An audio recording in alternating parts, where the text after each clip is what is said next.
നമ്മൾ ഏതെങ്കിലും ബുദ്ധിമുട്ടുള്ള സാഹചര്യത്തിൽ കൂടി കടന്നു പോകുമ്പോൾ ചുറ്റും നിന്ന് കേൾക്കുന്ന കുറച്ച് വാക്കുകളുണ്ട്. Think positive, look on the other side of that. അങ്ങനെ കുറേ positive vibes.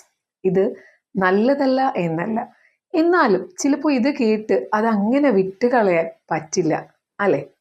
Emotions come in all flavours. നമുക്കൊരിക്കലും ഇമോഷൻസ് ഇഷ്ടമനുസരിച്ച് തിരഞ്ഞെടുക്കാൻ പറ്റില്ല. അത് എല്ലാ ഭാവത്തിലും വരും. ദേഷ്യമായിട്ടും സന്തോഷമായിട്ടും സങ്കടമായിട്ടും സ്നേഹമായിട്ടും ഒക്കെ.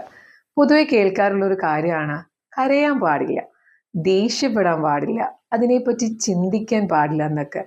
ഒന്ന് മനസ്സിലാക്കുക, നമ്മൾ ഈ പറയുന്ന എല്ലാ ഇമോഷൻസും അറിഞ്ഞ് അക്സെപ്റ്റ് ചെയ്ത് തന്നെ മുന്നോട്ട് പോകണം.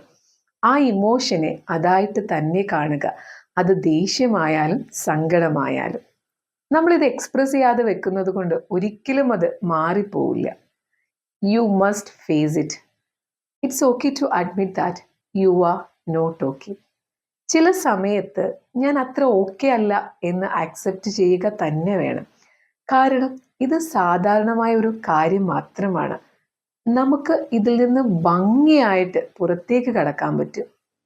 ചിലപ്പോൾ ചില കാര്യങ്ങളിൽ നമുക്ക് മറ്റുള്ളവരെക്കാൾ കൂടുതൽ സമയം വേണ്ടി വരാം ആ അവസ്ഥയിൽ നിന്നൊന്ന് പുറത്തേക്ക് കടക്കാൻ എന്ന് മാത്രം. കരയാൻ തോന്നിയാൽ കരയുക. ചിലപ്പോൾ കരയുന്നതും നല്ലതിനാണ്.